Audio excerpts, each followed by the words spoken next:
So, if you're sitting comfortably, I will begin.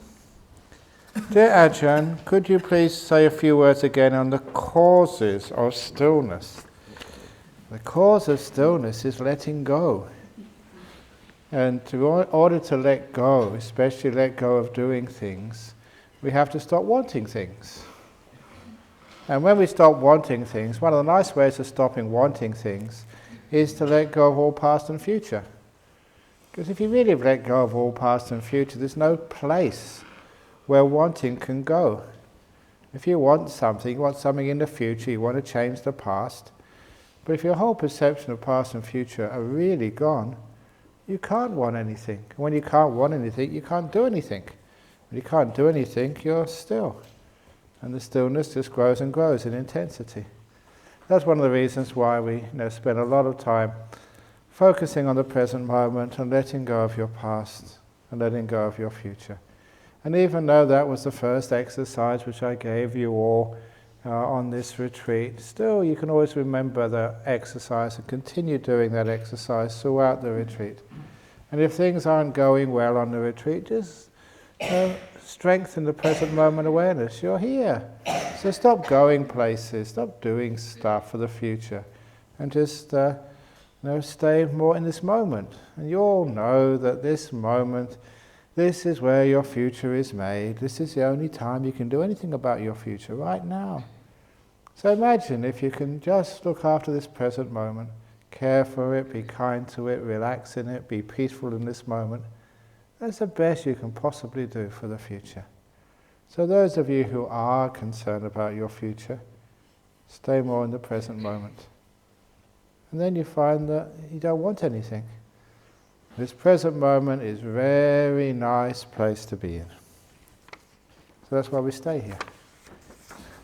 And please remind me to tell you the story tomorrow, one of my favourite stories, of the old monks don't lie story. It's all about being in the present moment. Dear Ajahn, as a monk, do you go to gala dinners or do you only accept lunch and breakfast invitations? I once went to dinner with the Queen of England, or Australia, whatever she was. I was invited to a state dinner. That's, way up above the gala dinners. And that was when Queen Elizabeth came for the the Commonwealth Games. And I told you the story before about, the dress code. That was very difficult, but I got in under because they had 3 types of dress. It was a nice invitation from John Howard, signed by him, and they invited me to go to the gala dinner. Not the gala dinner, the state dinner, in Parliament House. And there was 3 possibilities. One was black tie. We don't have a black tie, not one in the whole monastery. And I was really wondering, is that all you have to wear? No shirt, no trousers, just a black tie. That's what it said. Because, you got to... I don't know, I'm only a monk. I don't know these things. The second option was military uniform. You can't have a monk going dressed as a soldier. So those are the first 2 options. But the third option, was long dress.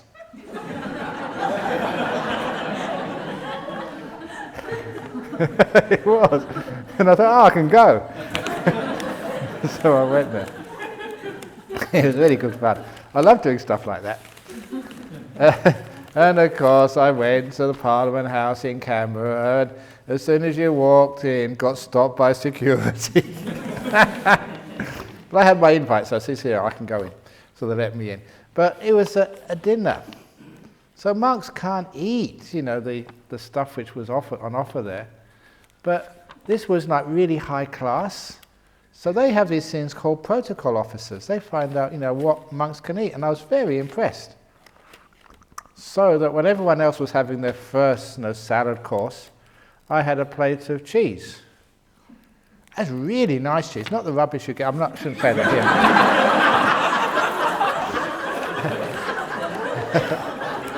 It's really top quality. Then they took all the plates away, and then they gave the second course, which was something roast lamb or something. And then for me, it was a different type of cheese, like camembert was the next one. Really delicious stuff. And the last one, when they had their dessert, I remember it was macadamia pie or something. That's what everyone else had. And for me, it was dark chocolate. It was 3-course meal. 2 cheeses and 1 chocolate. Just like you have every evening. And so somebody had done the research, and I was really impressed, that what they actually got up to. So that's when I go to state dinners, that's what I eat. Cheese and chocolate. That's what we eat now. So that's what we did. It was good fun. Dear Ajahn, you said yesterday that ghosts cannot harm us, but can negative energies do, or so-called spells, or voodoo? How those kind of energy can work on us human, and what's the best way to protect us? Is there such a thing, or is it in our mind? Yeah, there are these little beings and demons people can hire to sort of mess up with you, but they can only work if you are sort of, you've got some weakness somewhere. Either way, you're very sick already, or you just you don't keep precepts. The best defense is people who keep their precepts, and they can't harm you. Okay, there's a couple of stories, but the one I like the best is one of the Thai ladies, who was here a long time ago. She died a long time ago, but she was one of the first supporters of our monastery over here, and a really good girl. And she got her mother to come over because her father had died. No one was really looking after her mum in Thailand. So she got her mother to come on one of these visas, and she looked after her mother so well. It was so impressive to see, the Asian tradition that, your mother is sick, you just sleep by her bedside. You don't go home. And so her mother was getting very sick in hospital because she was old. And this girl told me that she decided to try and find out whether her mother's going to survive this illness by going to one of these spirit doctors, these mediums. So she went to this medium in Perth and paid, I think it was $20, really cheap. And she said, all I need to know is, your mother's name, the hospital, the ward, and the room number, and I'll go and check her out for you. And so they gave her $20, and this woman in Perth, she went into a trance. She fell unconscious. She was doing like the astral travel business, leaving her body. And that's why she wanted to know the address of the hospital and the room number and everything else. And after about 10 or 15 minutes, she came out of her trance. And the first thing she did was to give the $20 back to this Thai girl. And she said, what's happened? Couldn't you find my mum? I said, no, I found her all right. I went to the hospital, I found the ward, I found the room, but I couldn't get inside. She said, your mother had a force field around her. I'd never seen anything like this before. And I just couldn't penetrate it. I couldn't find out, get close enough to find out what your mother's going to whether she's going to survive or not. And so, who the heck is your mum anyway? I've never seen this before. Oh, my mother's a Buddhist nun. She's been a Buddhist nun for about 30 years. At which the medium snatched the $20 back. You should have told me beforehand. You've been wasting my time. People like me can't get close to people like that. That was just one example of many. That this is actually, in that sort of realm of existence, that's actually how you appear. Got this huge force field around you. So, and then any demons, voodoo stuff and other, they can't get close to you, they can't penetrate you. They can't get in. And that's what happens. So if you keep your precepts, you're a good person, a kind person, you're just invulnerable to these people. So much more power than they have. That's why even, there was another case, she was this medium lady, she brought an indigenous elder, an Aboriginal elder to Bodhinyana Monastery once. And but she left the elder at the gate. And she came to talk to me, and it was only afterwards she told me that she brought her friend with her, but the friend said, I can't get in the gate. There's too much power in here. And because they were very sensitive. And I scolded that lady, Barbara her name was, and told her, look, you should have asked me first of all. You should have told me that he was staying out there. All he needed was permission, and he could have come in. But these are like powers and around places and around people. And that's why that, if you're a good person, you may not realize it, but you've got force field around you. And voodoo stuff, and they just can't get close to you. They can't harm you. So, that's, You may not believe it, I can't prove it, just I know it. So during present moment awareness, we guard against thought, perception of the past and the future. Therefore, after we go deeper by guarding inner speech. Ajahn, can you please explain the difference between thought and inner speech? Aren't they the same? Yeah, they are the same.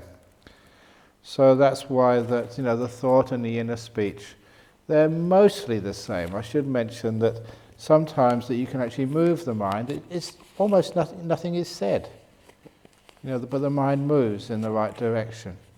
It's the difference between, this is just a simple exercise. I'm going to say a word now, and I want you to also notice, be mindful of the reaction to this word inside of you. So don't just listen to the word, see what happens afterwards. Peace. Peace. Peace. Peace. Peace. Because when the word finishes, it leaves like you might say an echo. Quite automatically, without you even doing anything, the mind goes in the direction of that word, what it actually means. So I said it 3 or 4 or 5 times to reinforce, what is that word pointing to? What's it trying to describe? And when the word finishes, the mind can start to feel its meaning. Peace. And you have what the word means without any movement of the mind. You have peace. The trouble is that we don't use our thought very well. It's just one thought follows after another. So we don't really know what these words are pointing to. But when we actually start to be quiet, we understand the difference between the inner speech and actually what it's trying to describe. So, after a while you don't need the words anymore. You just have what they're trying to describe. And that's why in deep meditation you can just, what peace is. You know what metta is. You don't have to say metta. You can just get the subverbal meaning of metta and get it in your head, and then you've got loving kindness as much as you want. So, but generally speaking, thoughts and inner speech are the same. Is it a bad karma, a partner to object the other becoming a monk? Okay. So you've got a partner, or he wants to become a monk and you don't want him to become a monk. Oh, what should you do? And this is a trouble sometimes. I remember one young man I ordained as a novice, and his girlfriend was at the ordination. And I know that people are usually happy at the ordination, but she wasn't. She was looking at me as if, she was trying to do a voodoo spell on me. She was so unhappy. You Ajahn Brahm taking away my boyfriend. She was really upset about it. But look, sometimes it's a very difficult thing that, remember, in a relationship you have to work together. So it should never be your decision, it should be our decision. So your partner should be really quite happy and be quite proud and just be quite supportive of your aspiration to be a monk. And if you can get the okay with your partner, then that's wonderful. And if you can't, then sometimes I might say, well, just don't ordain yet, wait until she's happy with your ordaining. And as for your partner, be a bit careful, because if you do stop your partner ordaining, and that's what he or she really wants to do, it's going to really mess up your relationship. There's something he always wanted to do, and you actually stop him. I know a lot of times people have all these romantic ideas of what it's like, to be a monk. So what you do, you just let him stay in a monastery for a couple of weeks, digging holes and cleaning toilets. And then after a while he said, no, okay, I'm going back to my wife or my partner. So that's one of the best things. Okay, off you go, come become a monk. And then after a while he runs back to you. So that's one thing you can try and do. Just let him give it a try and he realises it's not for him. Or he just misses you. So that's, I wouldn't object to him becoming a monk. I'd say, give it a try, see what happens. And if you're really, really clever, say, just off you go, go and become a monk. There's this guy I know. He says, what? Oh, no, it's okay, you just become a monk. Make him jealous or something. So he never goes off to become a monk. But if he really wants to, then fine, it's a wonderful thing to do. As 5 senses disappear during meditation, you see your mind in its purest form in deep jhanas. What is this mind and when does it come from? When you dive into deepest levels of jhanas, does mind cease to exist at any point leading to nothingness? Yeah, this is what happens, what the jhanas are. First of all, they're deep stages of stillness. And remember what stillness means is you're not having any will, you're not doing anything. So this part of you, the doer, the will, the chooser, the driver of your life, that vanishes, and that's an important part of your mind. That's what most people that is what they think they are. I'm the one who decides and takes responsibility for my actions and does this and does that and makes sure that I'm trying to seek happiness. And I often mention that many people come to a religion or come to especially a path like Buddhism, because they have the assumption that, that the will isn't a bad thing, it's just stupid sometimes. If only I can learn how to train my will to be smart, not make so many mistakes, then I'll be happy. So you really come here to empower your will with wisdom and compassion, and then everything will be okay. But when you come here, you'll find that no, the will itself is the problem. That's the problem. It stops you being still, and it's totally out of control. So after a while you start to let go of the will. It becomes still. Then you go into these incredibly peaceful, beautiful states. And now once you know what the will is because it's disappeared, you realise it's just a pain in the neck. So you learn how to let go even more. And that's when part of you ceases to exist. And the other part which ceases to exist is this thing called consciousness. First of all, the 5 sense consciousnesses go. Then you know what the mind consciousness is, and then that starts to fade away as well. Until there's nothing left. But sometimes people think of nothingness as a thing. You go into the great emptiness, the great void, which is another thing. That's why it's so difficult, because there's many stories, and I like the Lewis Carroll story of Alice. I forget, it was through the wonder. I think it was Alice in the Looking Glass or something, through the Looking Glass. That was when she finally went to the place where the Red Queen was. And when she arrived, the Red Queen said, "Did you see anyone on the way here?" And Alice said, "I saw nobody on the way here." "Wow, what good eyes you have. It's hard enough for me to see someone, but yeah, you girl can see nobody. Wow, you've got very good eyes." And a short time later, her messenger came. And he asked the messenger, "Did you see anybody on the road?" And the messenger says, "I saw no one." "Quite correct, this girl saw no one too." And he said, "Did anybody pass you on the road?" She asked the messenger. He said, "Nobody passed me on the road." "You mean nobody walked faster than you, and I hire you as my fastest messenger?" "Well, I do try and walk as fast as I can, Your Majesty." So what they were doing, they were making nobody a person, as if that was their name.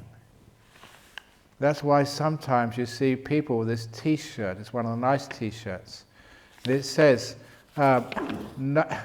"Nobody is better than God. I'm a nobody." No, so nobody is perfect, it says. "Nobody is perfect. I'm a nobody, therefore I'm perfect."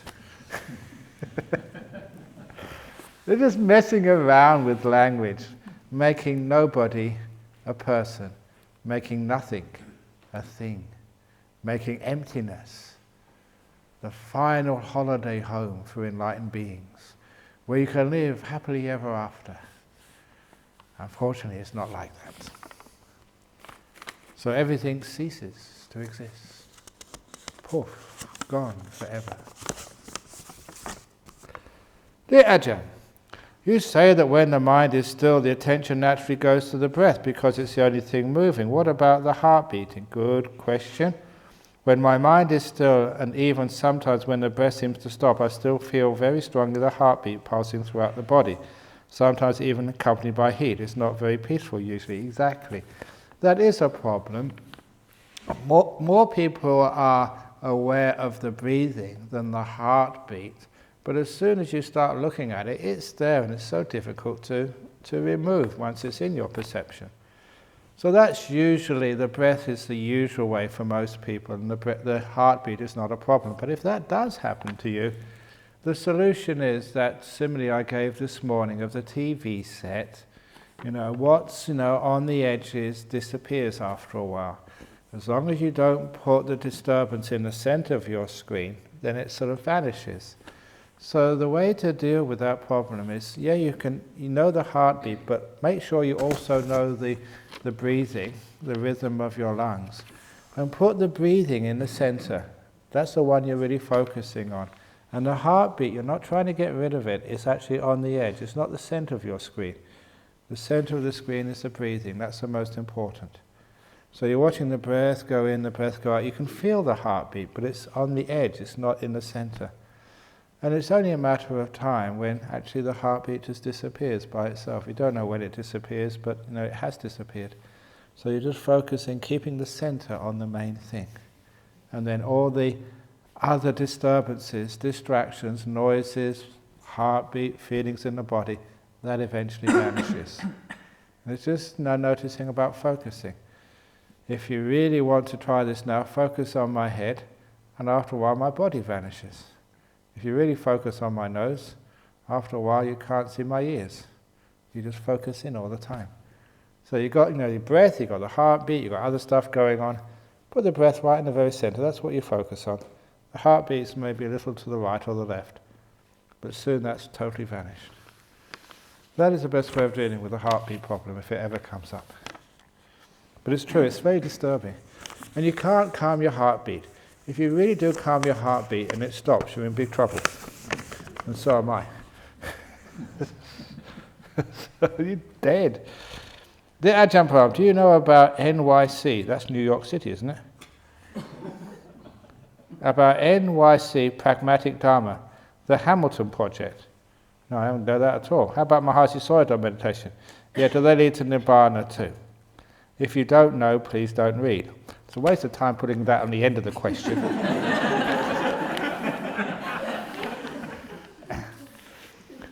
No, it's very, instead of actually saying about this meditation and that meditation, wherever there's the Eightfold Path, they will lead to Nibbana. So I don't know what the Hamilton Pragmatic Dharma is, but if there's Eightfold Path there, then of course it will lead to Nibbana.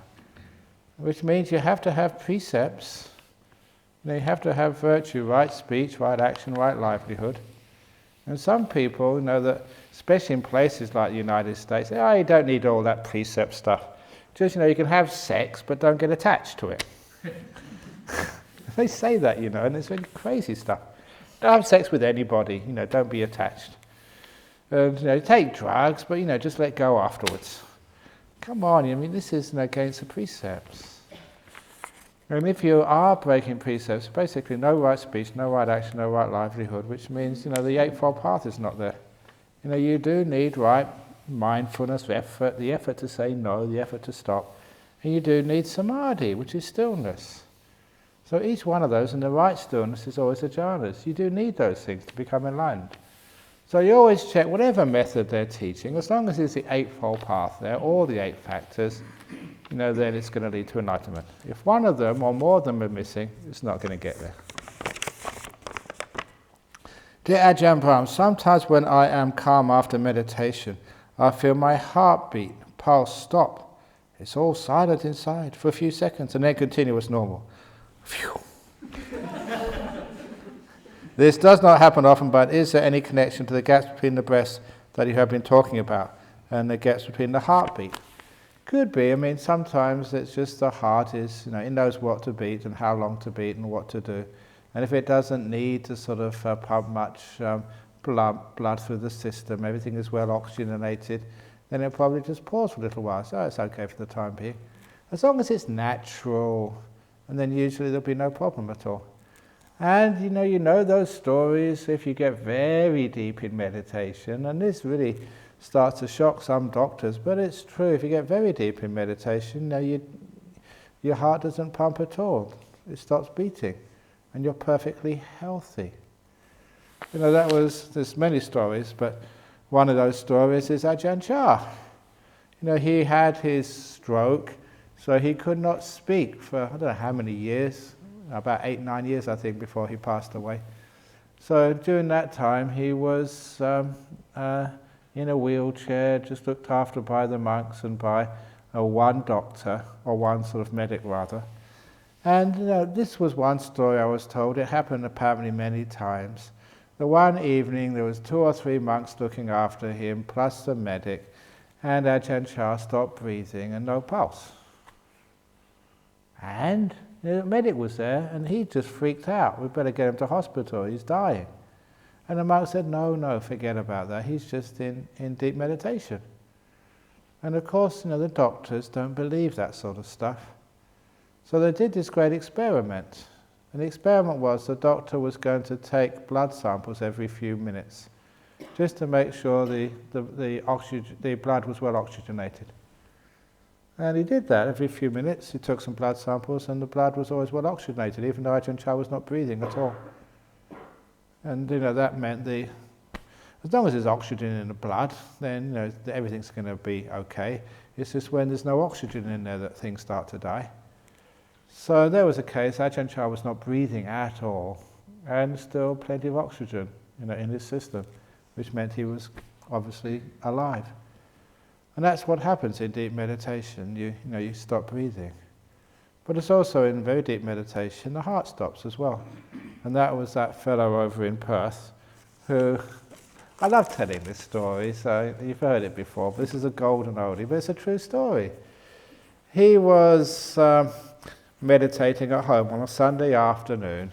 Nothing on, he was not a great meditator, just nothing on TV. So he decided to go to his room to meditate for half an hour, told his wife, and after an hour and a half he hadn't come out of his bedroom.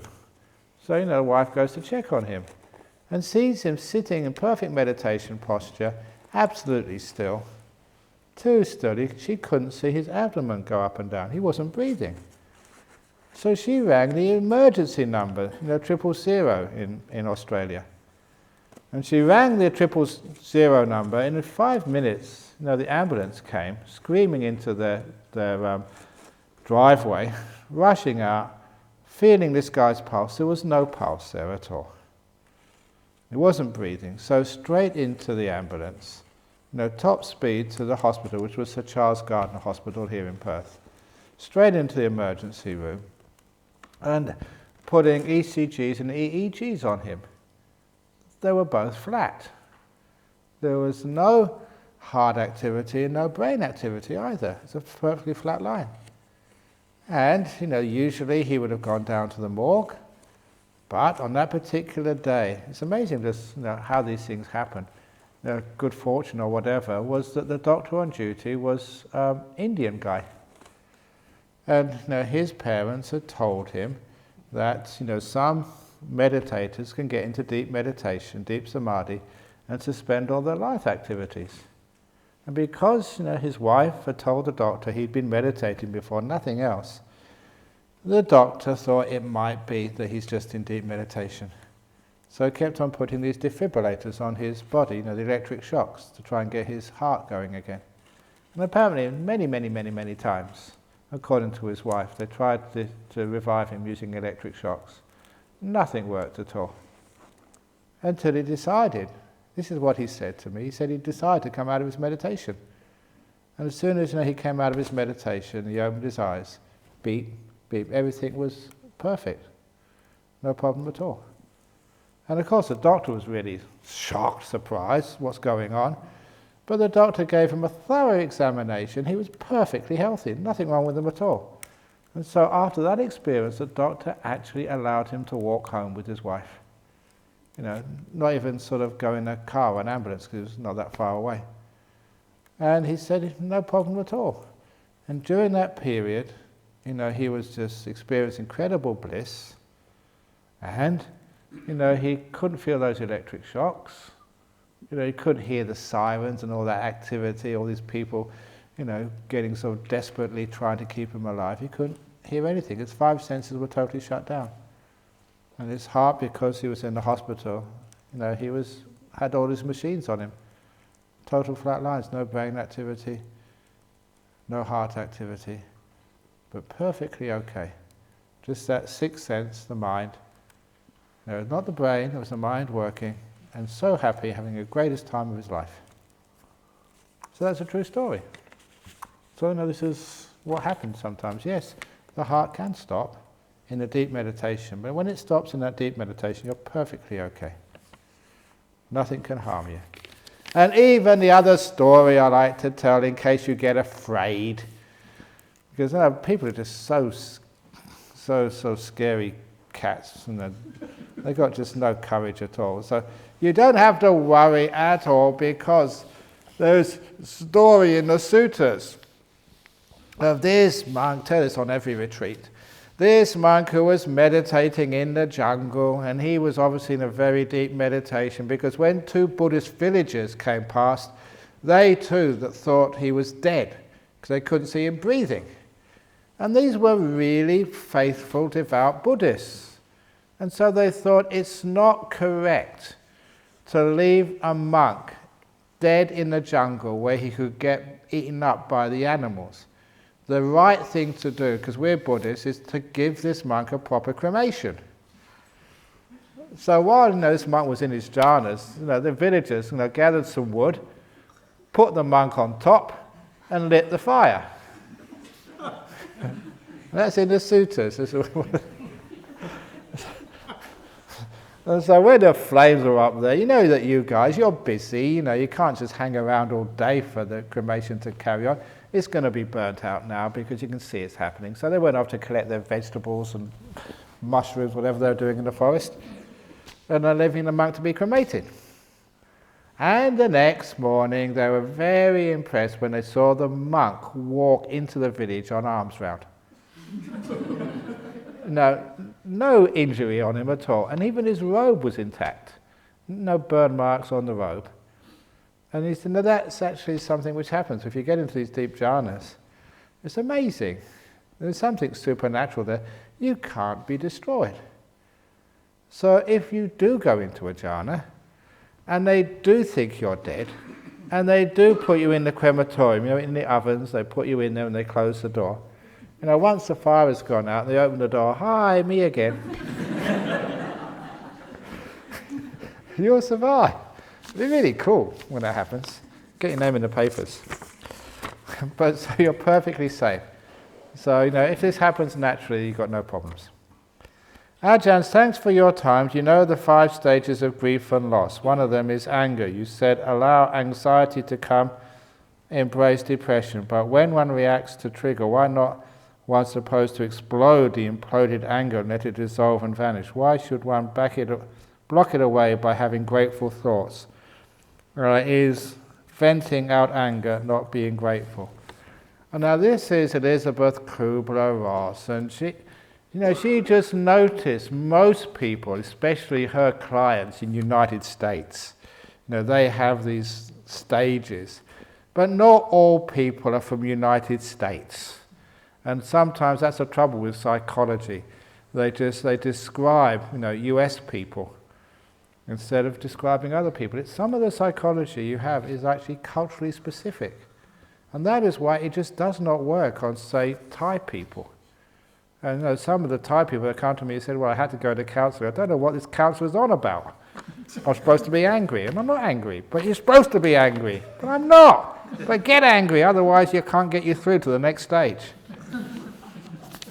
And sometimes it is culturally specific, which is one of the big problems with teaching.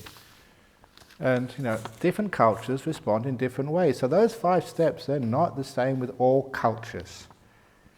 Which is why this amazing thing in northeast Thailand, where I spent 9 years, is totally different from Bangkok. The south of Thailand and north of Thailand is almost like a different world. It was never ever had been colonized by the West.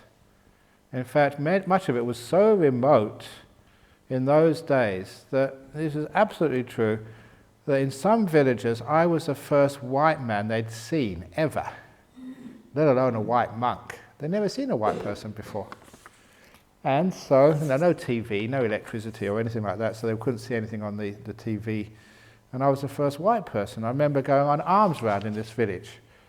And all the people that, you got your bowl, and they're supposed to be putting rice in the bowl. They weren't looking in the bowl, they were looking at me and dropping it outside. Because I was the first white person I'd ever seen. And actually, there's one of the Thai people here, she comes very regularly. She said she was a young girl in that area. She said, I remember I was a young girl and I saw this white monk came in the village. It was the first white person we'd ever seen. And it could have been me. I think it's amazing just how that, people are connected together. It's not just coincidence, there's something else going on there. So you don't have to have anger. When they say the 5 things you're supposed to have, that is culturally specific. And if you're a Buddhist, you don't need to have that anger. It's not you're suppressing it, it's just not there. And this is one of the problems, because there was one lady, in our Armadale group some time ago, that she came for counselling because her friend said she's in really big trouble. What the trouble was she had 2 children, 2 twins, boy and a girl, Donna and Damon, still remember their names. They were 11 years of age, and the teacher in school had discovered that they were being sexually abused by their father. And the teacher could see the signs, interviewed them, and sure enough, the father was sexually abusing his 2 children. And she was a mother. And she was totally sort of confused, upset, just because she still loved her husband. And she found that her husband had been sexually abusing her children. And she also had that motherly protection, which was now turned to guilt. She had failed to protect her children. And she couldn't understand why she couldn't see that. It's obvious why she can't see that, because it's a psychology of denial. You just can't see what is just so abhorrent. The signs were there, but it was automatically, subconsciously blocked from her mind, because facing up to that was just so terrible. But because she'd been meditating, she was a Buddhist, she quickly came to terms with it, with a bit of help from me. And then she got into trouble with a counsellor, because she had to go through counselling. It was legally enforced that she had to have a counsellor. And the counsellor kept on saying, "You're angry at him, aren't you?" I said, "Oh, no, I'm not. I don't love him anymore. There's no way that I can actually stay with him, but I'm not angry at him. It's a bad thing to do, but anger is not going to help anybody." It was a Buddhist response, and she was actually doing it. She wasn't angry at him. She didn't love him anymore, but she wasn't really wanting to hurt him or anything. And it got so bad, she came to see me again. She said, "Look, it's bad enough going through all of this, but this counsellor will not let me go until I admit I'm angry at my husband, but I'm not." And I had to write a long letter to this counsellor, about Buddhist principles, saying, "I know this lady. I've been talking to her much longer than you have. She's let that one go. She's not angry at her husband, at her ex. He actually had to go to jail. See, I don't wish him any harm at all. Obviously I don't agree with what he's done, but anger is not going to help anybody, certainly not my children." And I was very impressed with her because, I knew her children. Because the mother wasn't angry, the children let it go pretty quickly too, and they didn't carry that trauma around like other people do carry trauma around. And it was brilliant. I'm very proud of her that she managed to respond to that very difficult situation in life in a really Buddhist way, which was not understood by the counsellors, and I had to intervene to get her free from that counsellor. And she's fine. I lost contact with her. She went over to England, but she kept on writing for years, and the children were growing up. I think Donna got married and had a kid. So, they were fine. Kept in contact. But that's maybe 5 years ago is the last time I've heard from them. So that's what happened. It's not always the same. Sometimes you can let go. It's not sort of blocking out the anger, it's just not there. And just, like me, my mother died about 2 years ago. I haven't got grief from my mother dying.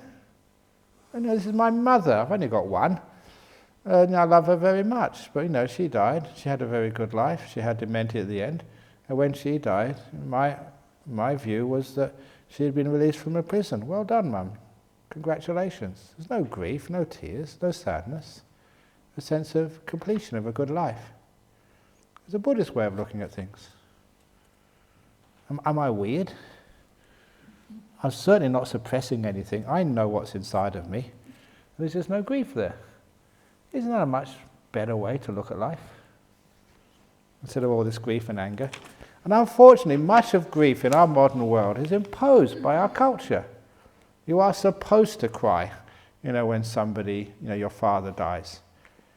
And if you don't cry when your father dies, people look at you and say, don't you love him? Have you got this bad relationship with your father? You're not crying. What's wrong with you? And it's almost as if you're forced to cry. It's cultural peer pressure. But you don't need to. There's another way of looking at things. And I like that other way of looking at things. It's far more sensible. Just even the Irish, they don't cry at funerals, they have a wake. They have a celebration when somebody dies. Isn't that a much better way to die? Have a wake? It reminds me of the old story about the only difference between an Irish wedding and an Irish funeral? The difference between an Irish wedding and an Irish funeral. An Irish funeral is one less drunk.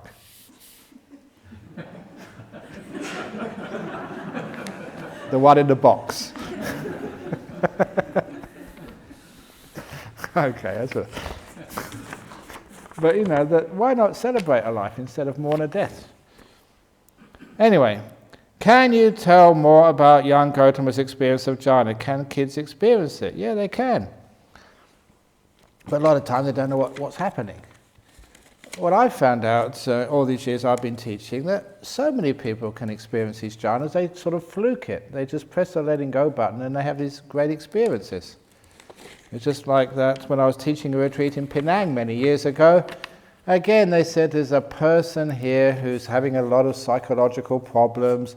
The counsellors and psychologists and psychiatrists in Penang couldn't help her, so Ajahn Brahm, the last resort. So I said, okay, I'll talk to her. And of course I didn't know what the problem was. She came in, she said she had this experience. It was amazing. I said, wow, you've had a jhana. And I told her a few other things which she had experienced, which she hadn't told me, just to convince her that I knew what I was talking about. And she was so amazed and happy. She said, yes, that's what it was. At last someone knows what I went through. I said, it's a jhana, this is what happens. You probably won't get one again, you just fluked it. But that's what it was. You're not going crazy. That's just the nature of the mind when it presses the letting go button. So she walked out, one little happy Penangi. She knew what it was. She wasn't crazy. It was just a jhana she'd gone through.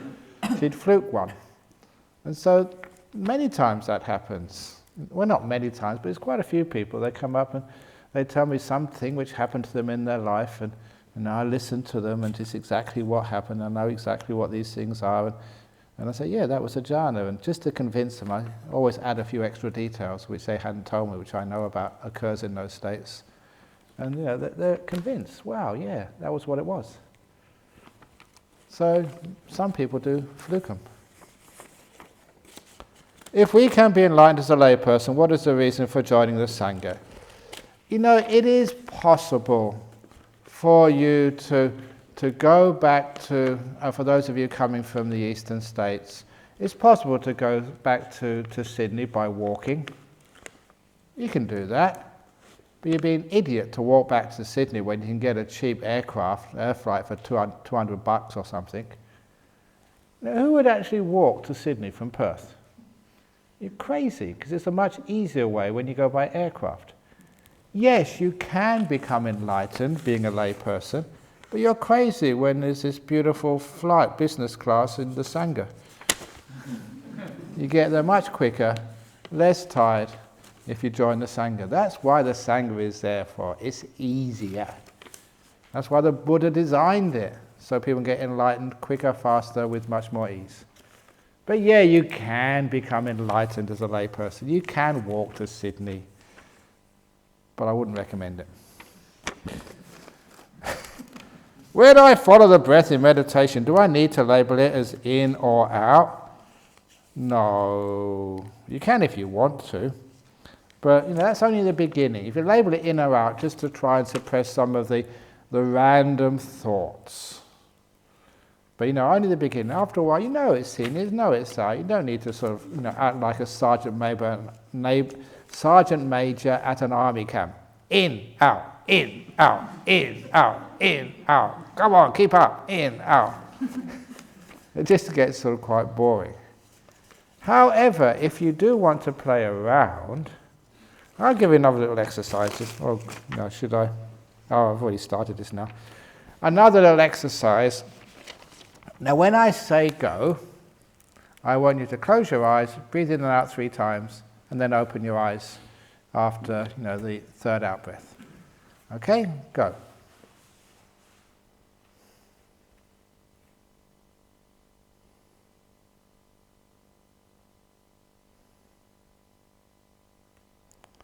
And after the third out breath, open your eyes.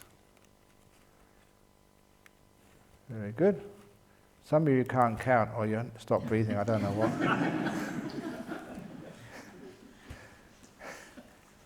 So, next, I want you to do the same exercise again when I say go, but I want you to start with an out breath. Breathe out first and then in. Out, in, out, in. Okay, go.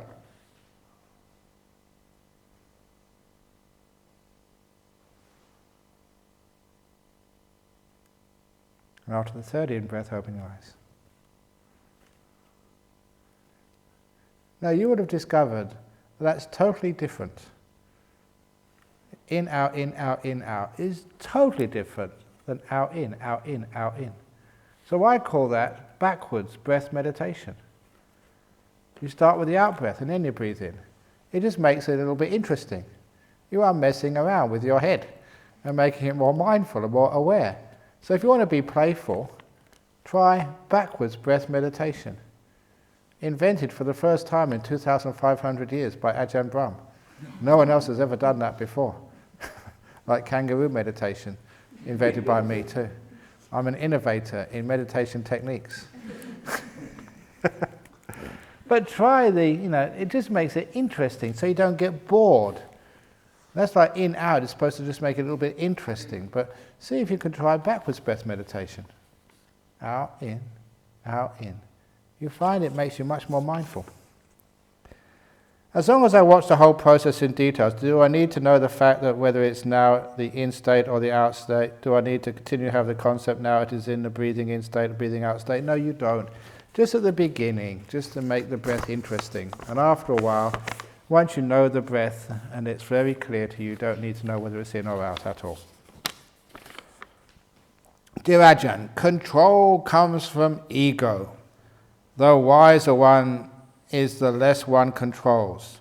This bears great fruits in meditation, but when it comes to being involved in politics or in running monasteries, how does it work?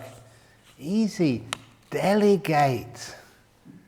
So you don't control, you give the work to other people. And if it works, you take the praise because your wisdom in delegating to the right people. And if it fails, you've got someone to blame. Either way, you're off the hook.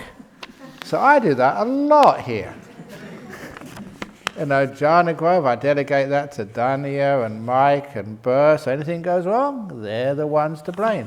But at the end of the retreat, say, oh, wonderful retreat, Ajahn. Yes, thank you so much. Because of my great wisdom delegating to the right people.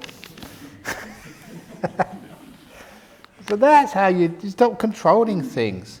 And that in life, just why are people you can't delegate? Why do you do that?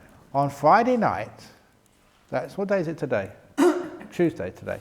Only 3 more days, I'm delegating the questions and answers to these 2 nuns and to this monk and to the teddy bears. Because I'll be offering Nolamara, so I delegate. So isn't that wonderful? So you can answer the questions. It's really good fun. You can really ask some tough questions. They've been sitting up here, you've been feeding them, bowing to them, so see what they're made of.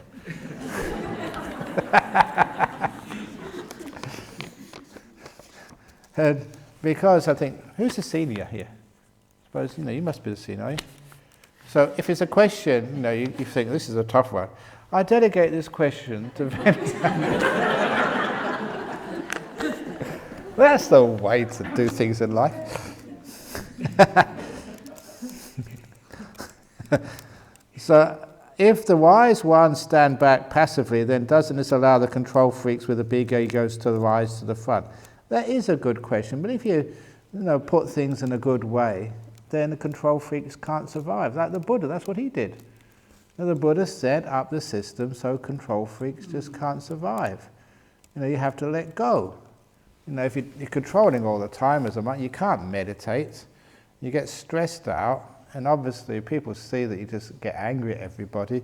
That's a sign of a control freak. You always get angry. And of course, if that happens in a monastery, you lose your faith in such people. You don't support them anymore. So there is like a mechanism which weeds out the control freaks in a monastery. And it's also they don't like staying. They've got no happiness. So perhaps, I had a very interesting experience. The first time I gave a really, really big talk. I think it was over in Singapore once, and it was about 3,000-4,000 people, in a convention center setting. And as I walked up, there's all these people, they're just listening to me. There was no second act, no supporting people at all, just me in this stage, totally alone with about 3,000-4,000 people, taking that evening off just to listen to me. And when I looked at that, I thought, is this your ego, Ajahn Brahm? That all these people come to listen to you. And I just had this great insight. I can only do this if I disappear, if I have absolutely no ego at all. As soon as I start thinking of how I'm going to perform in such a big crowd, I would blow it. I would just not be able to perform at all.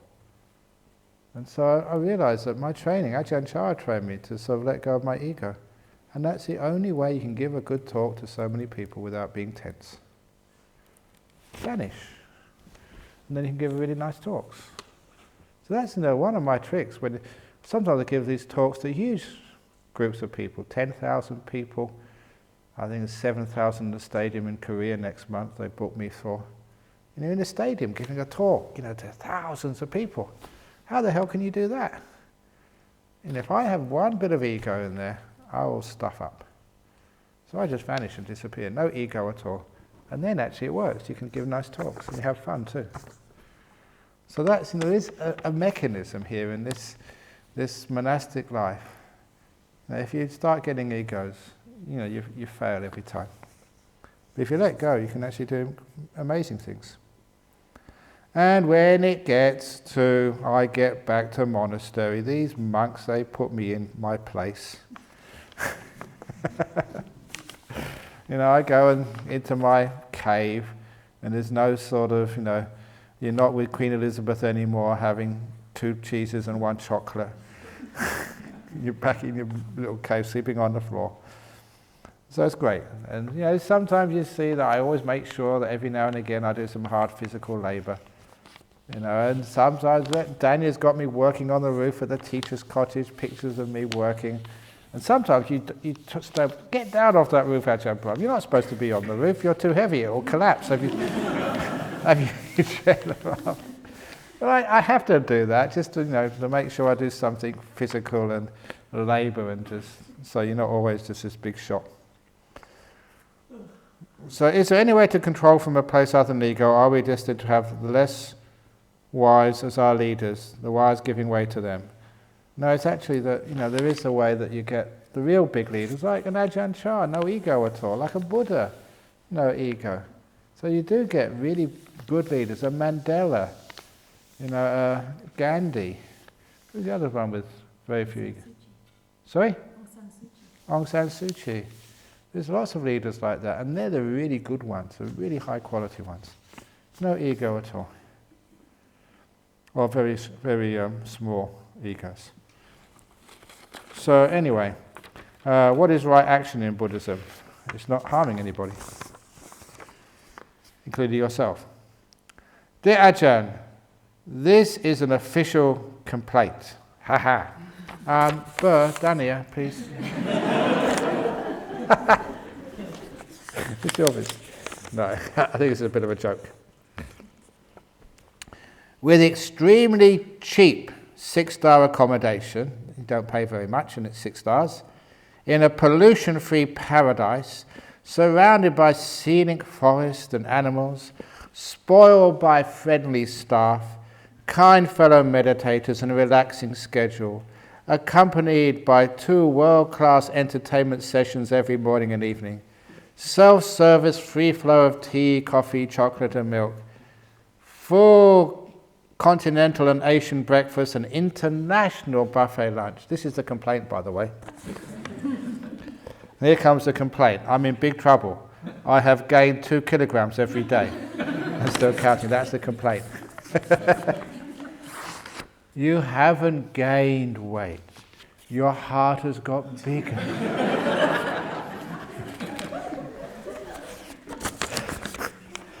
That's very nice. It is a very nice retreat.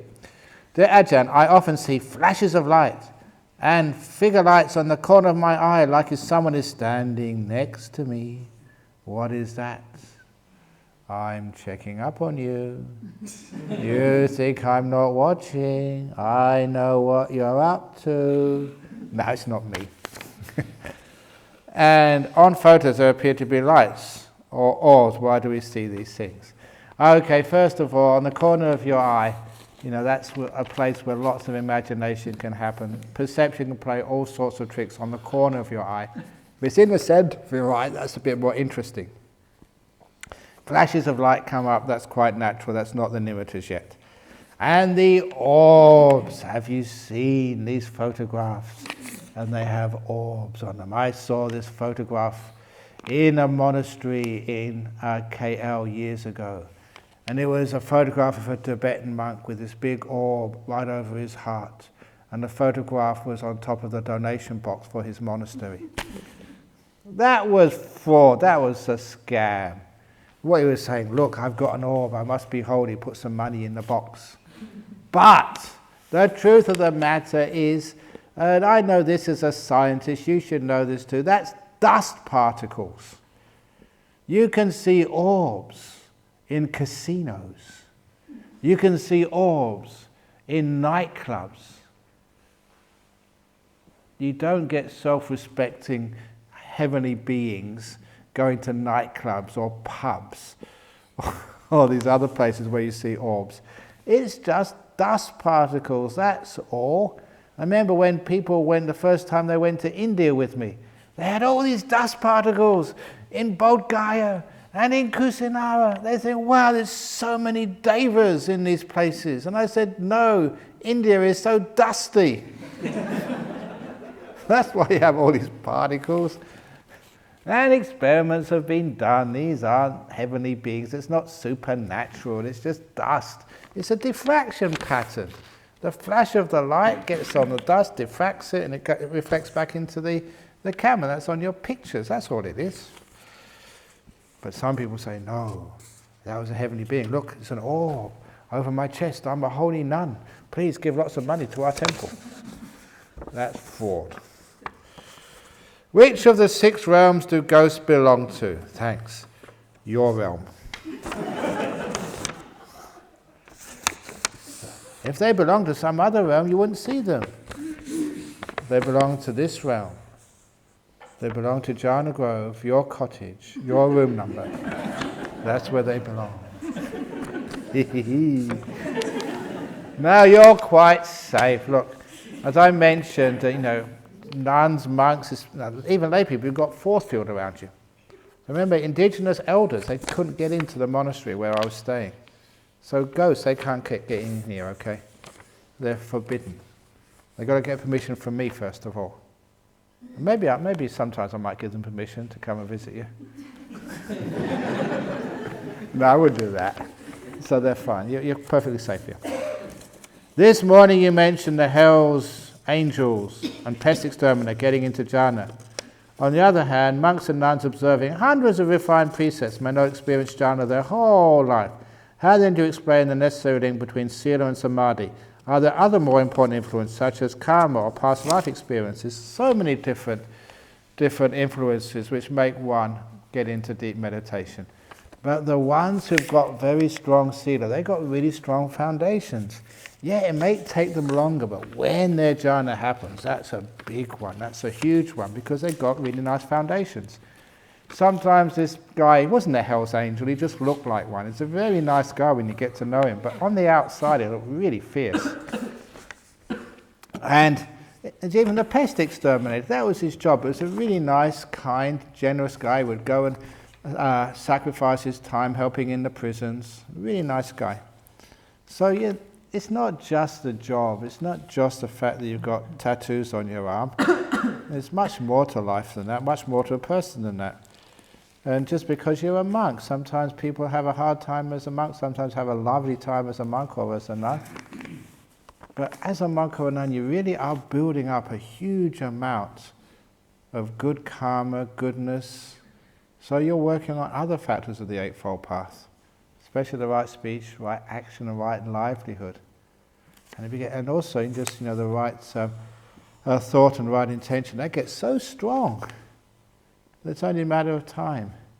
Yeah, they may not have been focusing on the samadhi part of their path, but the other part is so strong and so pure. When they do get into the samadhi, it really develops very quickly. So that's really what really happens. During meditation, I'm not fully in the present moment, sometime in the past, sometimes in the future, but why I feel a lot of joy come from my heart? Because you are sometimes in the present moment. And you'll have even more joy in your heart if you spend more time in the present moment. So this is what it's like now. Imagine what it's like when you're really in the present moment. Wow. So make it better. Can nimitta or jhana be experienced outside of a retreat? Of course it can, but the best is within a retreat. Because everything is supporting you here. So it can be done. And sometimes it's like the simile of the paycheck. Sometimes you do all the work, and then when you leave, maybe a week, 2 weeks later, you get your paycheck in the mail. And sometimes, this is great simile, sometimes you do all the work on a retreat, you meditate and meditate and meditate, and after 9 days you don't get anything. And a few days later you're at home, and you're just meditating in your bedroom, and wham bam, you get into a deep meditation. You get the paycheck. It's just delayed, but you notice because of all the work you've done during the retreat. So sometimes that happens as well. Delayed paycheck.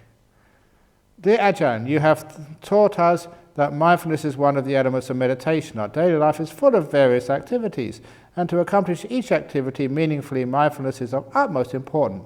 Does it fall within the ambit of meditation? Not really, because you call meditation stillness. Mindfulness is great, but it's not enough. Just every fortnight, I have to give a little teaching to the nuns, Dhammasara nuns this morning, and that's why I was on the phone at 10:15.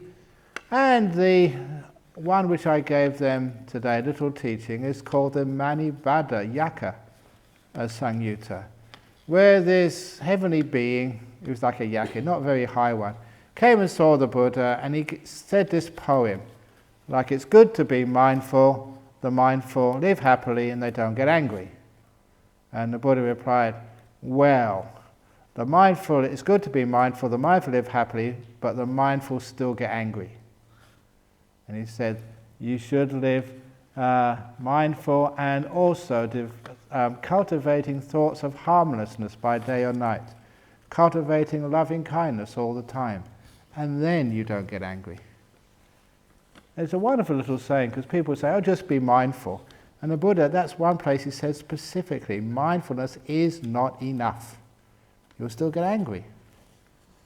You have to develop loving kindness as well. You need stillness as well. You need the whole Eightfold Path. So in your daily life, you can be as mindful as you like, but you'll get angry at yourself and your husband, your wife, your kids, your workers. It's much more than mindfulness is needed. When do insights come up in meditation? And would they ever include a bad premonition? That's not an insight when you have a bad premonition. And anyway, there's no such thing as a premonition, that something bad is going to happen. The future is uncertain. You don't know what's going to happen next. You may have a bad premonition that something terrible is going to happen, and it doesn't. Something much worse happens. Or not the same. So sometimes the premonitions, they can't be trusted. One of the monks I sat next to for years, he told me, he was this American monk, and he told me, because sitting next to each other, tell all stories to each other, that he had 3 premonitions in his life. And there's very strong dreams or premonitions, and the first was his sister drowning in the family pool. His father, he was actually in military intelligence in Vietnam War, quite a wealthy man. And so they had this wonderful little house in Pasadena in LA. And he had this premonition of his sister drowning in the pool. And one day he was just lounging by the pool, and the premonition started to actually happen. And because he had the premonition before, he knew what was going to happen next. And he took action and he saved his sister's life. And he said if he didn't have that premonition, his sister would be dead. And he said that showed the premonition was actually real. The second premonition he had was when he was in his early 20s, and he was visiting New Zealand, staying in a house with other young men. And he had a premonition that the police raided their house and arrested them all for taking marijuana. He had that premonition. And the problem was, he was taking so much marijuana, he didn't really sort of act on it. So the police came, they arrested him. And he got deported back to the US. And he kicked himself. I had the premonition the police were going to come, and never acted on it. And so it was 2 out of 3. The third one he had, he kept on telling me this, like, I know it's going to happen, that the Viet Cong are going to invade northeast Thailand, and we're going to get caught up in it, and I'm going to get killed by running across a paddy field, shot in the back of the head. He said, I know it's going to happen. At that time, many Western governments did really feel that the communists would invade Thailand, especially the northeast where we were. Where we were to Hanoi was half the distance than it was to Bangkok. We were so close to Cambodia, Laos and Vietnam. So it was a real possibility. But of course, it never happened. And he got killed in a head-on car crash coming back from Yosemite National Park. And his premonition was wrong. And that really sometimes shows you that sometimes premonitions are right, but sometimes they're just totally wrong. And you can't tell the difference between the two. Which is why that you don't know premonition if it's going to be true or not. The best thing is just not to even believe them. So when insights come up in meditation, they come up naturally, that when you are still, you start to see things as they truly are. I'll give a talk on insights tomorrow, because people keep on about insight meditation. So insight meditation tomorrow morning. And should people of a high spiritual power having psychic abilities give a person doom and gloom predictions without any message of hope? Because isn't life a mixture of good and bad? Of course it's good and bad. Anyone who gives you a prediction of doom and gloom are just crazy. They're mad. And anyway, I always say, do not trust a fortune teller if they're poor. If they can't tell their own fortune, how can they tell yours? So I was in Hong Kong. Hong Kong got this whole street of fortune tellers. And I went down to have a look at them. And they were all just, wearing, not very good clothes anyway. And just, these people, why do you trust these people? If they could tell the fortune, why don't they tell what's going to happen in the stock market, in the horse racing, clean up once, and they wouldn't have to go to work on this cold nights in Hong Kong street. They can't even tell their own fortune. How on earth can they tell yours? Dear Ajahn, are patterns of behavior like lying carried forward from past lives? How to help a child undo this habitual pattern? Is it necessary to tell someone you've adopted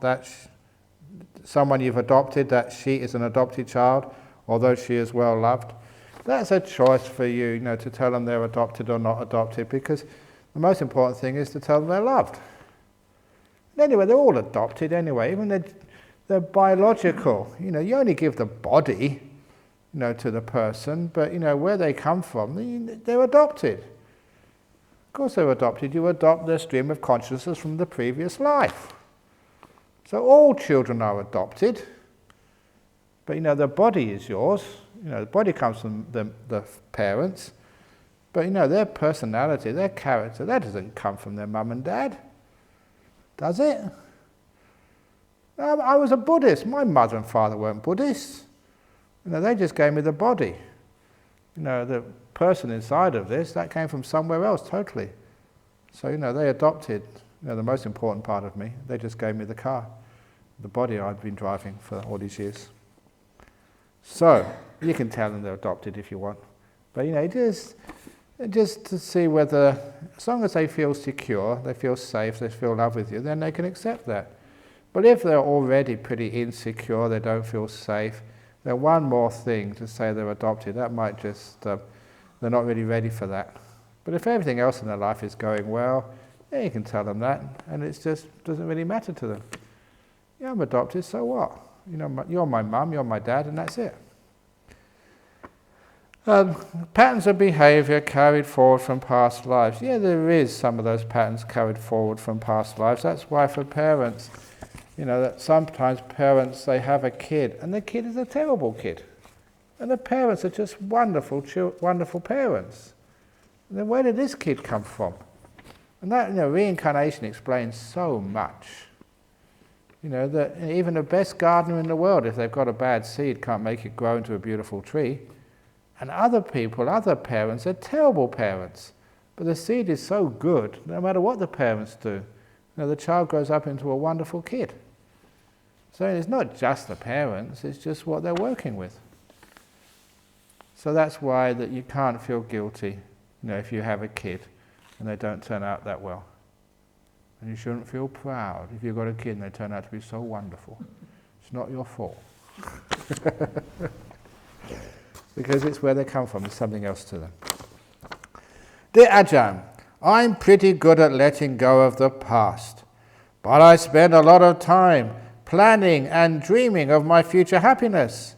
Can you please talk about how to find the balance between planning ahead and being in the moment in relation to being happy? With thanks. If you feel like it, please tell a ghost story.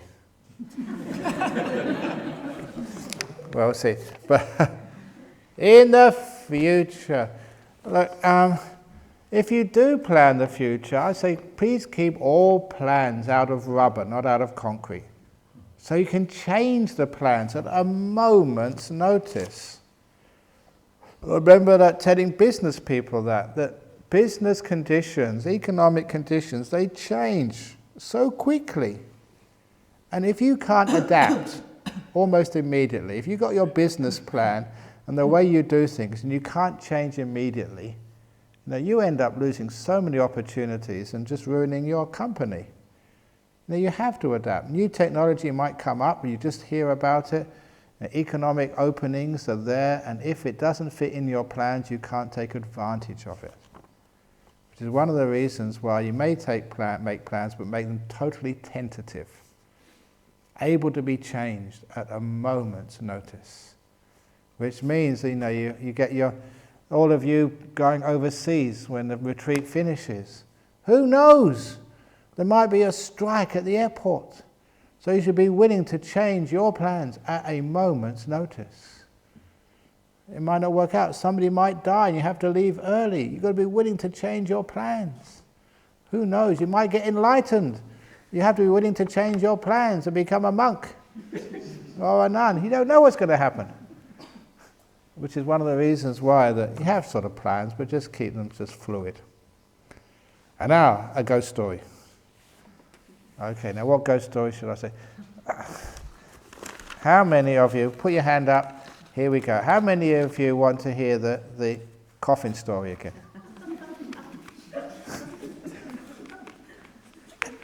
If you've heard the coffin ghost story, put your hand up. If you haven't heard it, put your hand up. Well, there's enough of you who haven't heard it. And if you have, it's just a tradition on retreat you to hear the coffin story. So please, Daniel, the lights.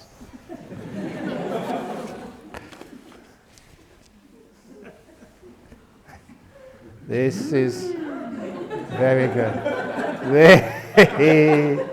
This is a spooky ghost story.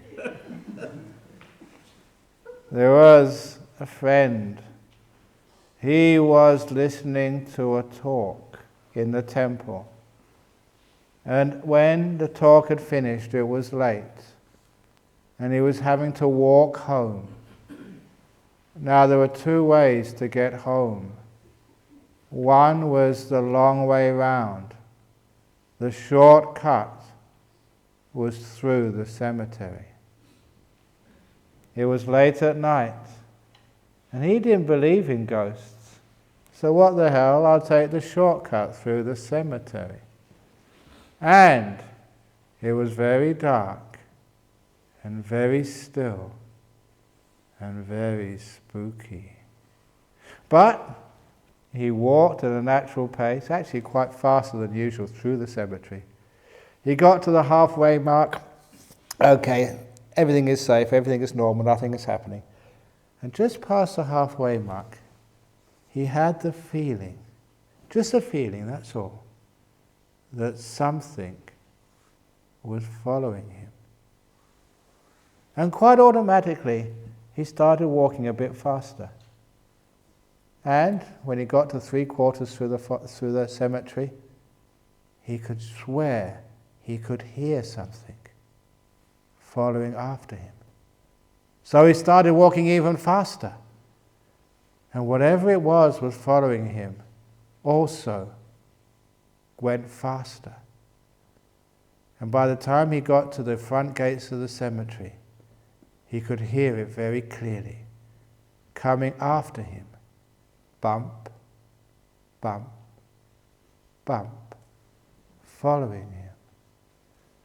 And he tried to stop himself from looking around. He was so afraid of seeing what this was. But he couldn't help himself. He glanced around, and as soon as he did that, he wished he never had. Because what he saw following him was a coffin.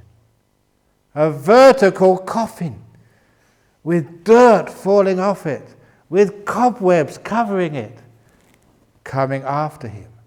Bump, bump, bump. No more walking. He ran as fast as he could. And he could hear it coming after him. Bump, bump, bump, bump, bump. It was catching up. He ran like hell, fast and faster, but however fast he ran, bump, bump, bump, it ran even faster.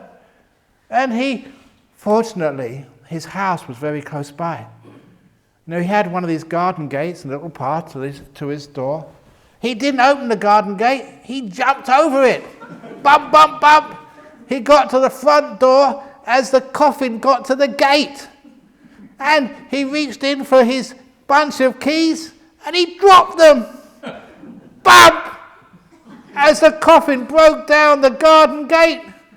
It was coming towards him on the path. Bump, bump, bump. He took out any key and slid it into the lock, hoping for it was the right key. He was so lucky. It was the right key.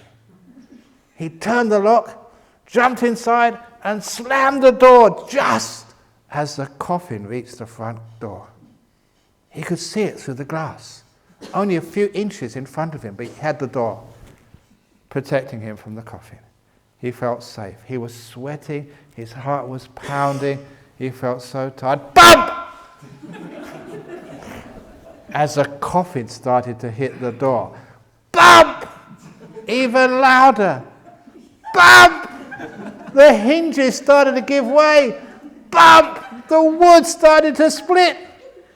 He raced up the stairs. Bump! As the coffin broke down the front door of his house.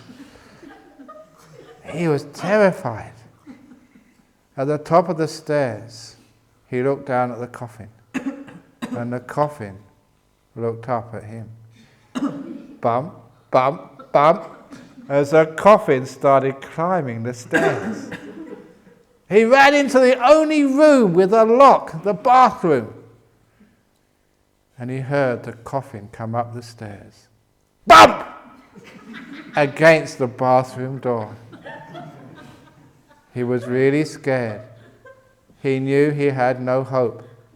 If that coffin could destroy the front door of your house, the bathroom door would soon give way. Bump! As the bathroom door started to give way. Bump! He didn't laugh. He was scared. Bump! As the coffin broke through. And there was no other place to go. He was spread-eagled against the wall as the coffin came through. Just few feet between him and the coffin in the bathroom. He was done for. Intuitively, there was a bottle on the shelf. He picked up that bottle and threw it at the coffin as the coffin came towards him. And the bottle shattered over the coffin, and this brown liquid went all over the coffin. And the coffin stopped. The coffin never moved again. Because that bottle was a bottle of cough mixture, cough medicine. It stops the coughing.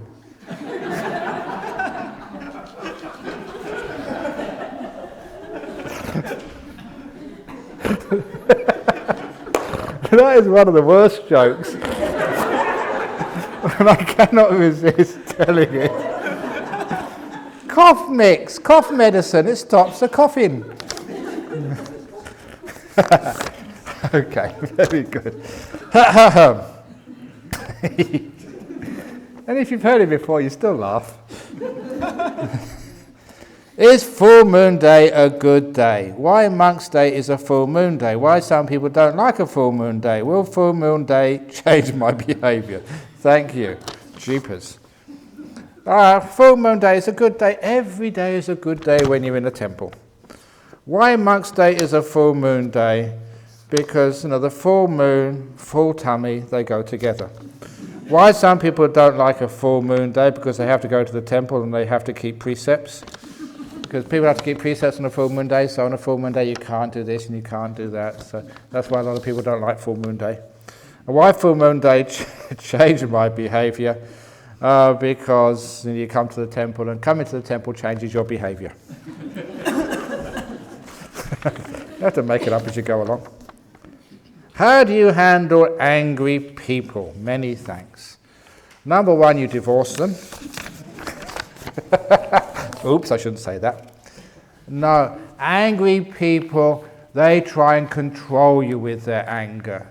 So don't allow yourself to be influenced at all. Angry people, they can shout at me, but I'm just going to be there and smile. You get angry as you like. Because when you don't sort of respond to their anger, it's a waste of time. They have this old simile that if you give a gift to someone and they don't receive it, who's left with the gift? The original donor is left with the gift. It gets returned to you. So if someone gets angry at me and I don't get upset back, that it belongs to the person who tried to make me angry. Now that really upsets people. They try and get angry at you and you refuse to get upset. That really pisses them off.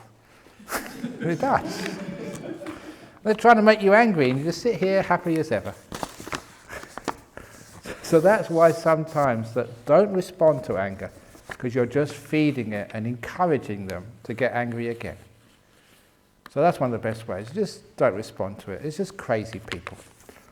The second way, the old story of this, there we go, the husband who had the afternoon off work. Did I tell the story already? Husband had the afternoon off work and his wife said, "Darling, I need some eggs to make the dinner. Can you please go to the market and get some eggs?" And the husband said, "I've never been to the market before. You have to give me instructions." So the wife gave instructions on how to get to the market, where to go and how to buy the eggs. And the husband happily helped his dear wife.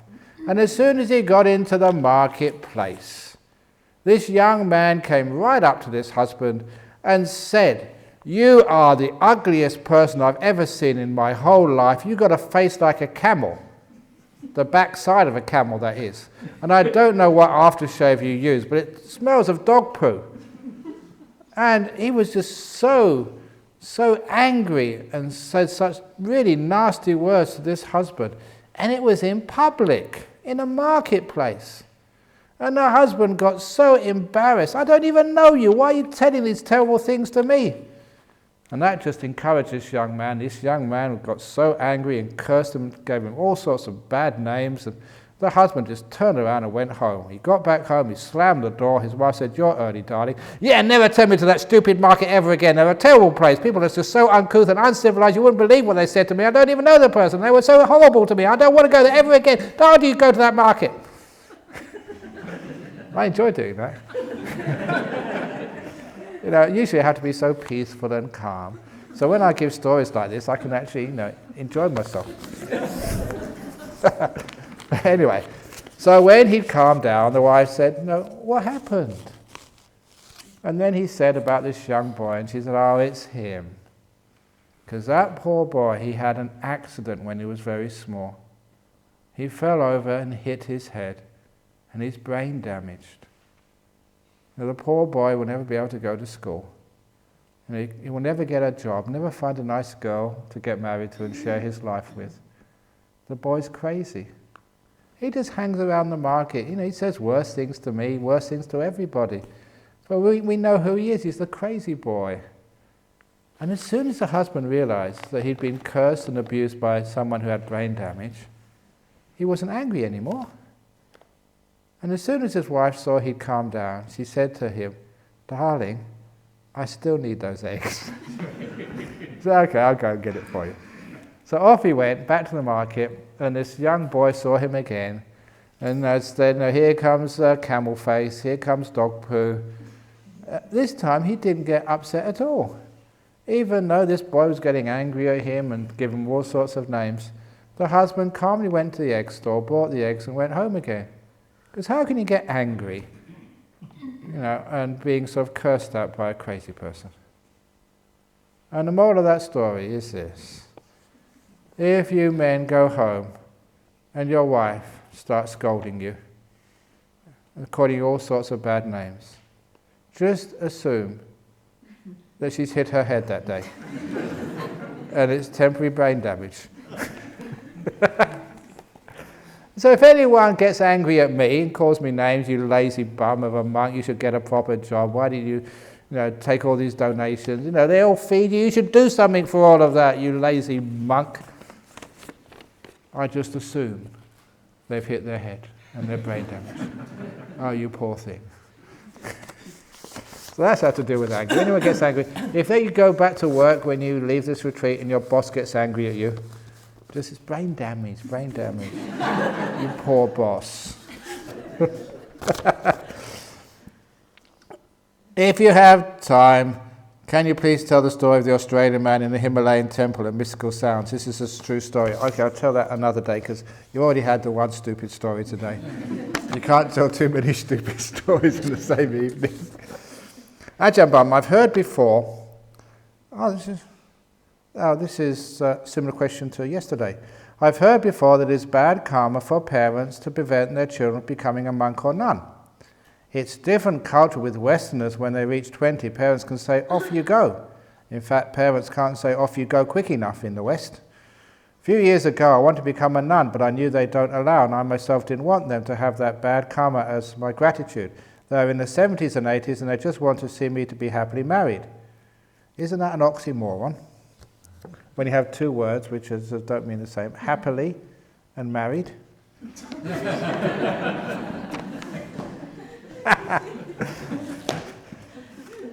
Oh, come on, marriage. You know the 3 rings of marriage? Remember the 3 rings of marriage? What's the first ring? Engagement ring. The second ring? Wedding ring, the third ring? Suffering, yeah. You know the story of the man who he didn't know what happiness was until he met his wife, and that time it was too late? Or the guy, when he was going out with his girlfriend, would hold her hand in love. After 30 years of marriage, he still holds his wife's hand out of self-defense.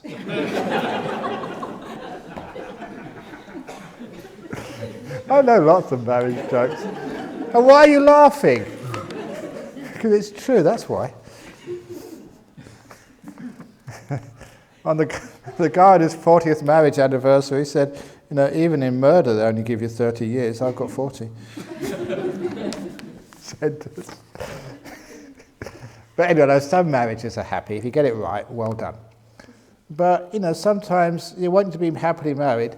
They don't want you happily married. They want you to be happy. And for some people, it is marriage's happiness for them. In some marriages, not the way they can be happy. They need to be a monk or a nun. They need to be single to be happy. So please, you parents, you want your children to be happy, and it's not necessarily married. Unfortunately, my preference is a spiritual path, so I never ask them. I still can practice as a lay people and attend retreats. I may become a nun one day, maybe not, just so be it. You know, sometimes that's really sad, for me anyway, that, you know, the parents, they want you to be married, and you probably, you know, you got married, and you probably made a really good job of it, well done. But, you know, sometimes you feel you're missing out on something in life.